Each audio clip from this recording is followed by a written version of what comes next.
क्या सरकार पंचायत चुनाव टालकर किसी पंचायत का कार्यकाल 5 साल से ज्यादा बढ़ा सकती है? अगर चुनाव समय पर नहीं कराए जाएं तो क्या संविधान इसकी अनुमति देता है?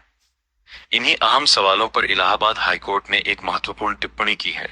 मामला उत्तर प्रदेश में पंचायत चुनावों में देरी से जुड़ा है। याचिका में कहा गया कि पंचायतों का कार्यकाल समाप्त होने के बावजूद समय पर चुनाव न कराए जा रहे हैं, जिससे लोकतांत्रिक व्यवस्था प्रभावित हो रही है। सुनवाई के दौरान हाईकोर्ट ने साफ कहा कि भारतीय संविधान के अनुच्छेद 243 ई के अनुसार किसी भी पंचायत का कार्यकाल 5 वर्ष का होता है। यह अवधि समाप्त होने से पहले ही चुनाव की प्रक्रिया पूरी कर ली जानी चाहिए, ताकि नई पंचायत समय पर कार्यभार संभाल सके। कोर्ट ने यह भी कहा कि यदि किसी कारण पंचायत भंग हो जाती है, तब भी 6 महीने के भीतर चुनाव कराना आवश्यक है, सिवाय उन परिस्थितियों के जहां शेष कार्यकाल 6 महीने से कम बचा हो।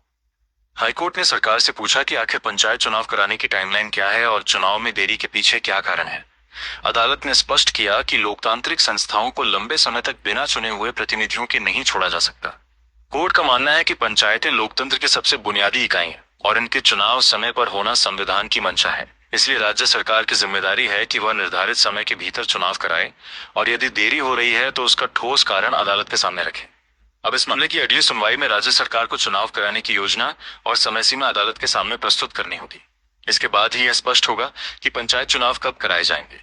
यह फैसला एक बार फिर याद दिलाता है कि लोकतंत्र में चुनी हुई संस्थाओं का कार्यकाल अनिश्चित काल तक नहीं बढ़ाया जा सकता और संविधान द्वारा तय समय सीमा का पालन करना सरकार की संवैधानिक जिम्मेदारी है।